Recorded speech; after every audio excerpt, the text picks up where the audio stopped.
আসসালামু আলাইকুম গাইজ। তো কিভাবে দুধ খেজুর পিঠা বানাইতে হয় তার পুরো রেসিপি থাকবে এই ভিডিওতে।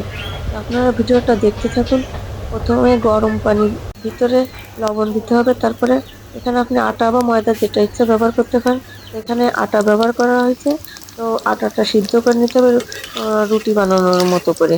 তো এরকম করে একটা ডো তৈরি করতে হবে। তার ডোর ভিতরে দিতে হবে হচ্ছে ডিম আর সয়াবিন তেল দিয়ে ভালো করে মুথে নিতে হবে। তারপরে ছোট ছোট লেচি কেটে এখানে আপনি কলার খোসা বা কলার মানে কলা গাছের যে ডাইগো ওইটা ব্যবহার করতে পারেন, বা প্লাস্টিকের জালি এইটা ব্যবহার করে এটার মাধ্যমে আপনি এভাবে ডিজাইন করে কেটে নিতে পারেন পিঠা। তো এভাবে বানানোর পরে ভেজে নিতে হবে। ভাজার পরে এখানে দুধ, তরল দুধ বা গরুর দুধ কিংবা গুঁড়া দুধ যেটা ইচ্ছা ব্যবহার করতে পারেন। তো দুধ প্রথমে জাল দিতে হবে চিনি দিয়ে, ভিতরে গরম মশলা দিয়ে দিতে হবে, তারপর পিঠা দিয়ে দিতে হবে। তো দেখেন কত সুন্দর ফুলে হইছে তো। ফেটে একেবারে কত সুন্দর হয়েছে পিঠাগুলো।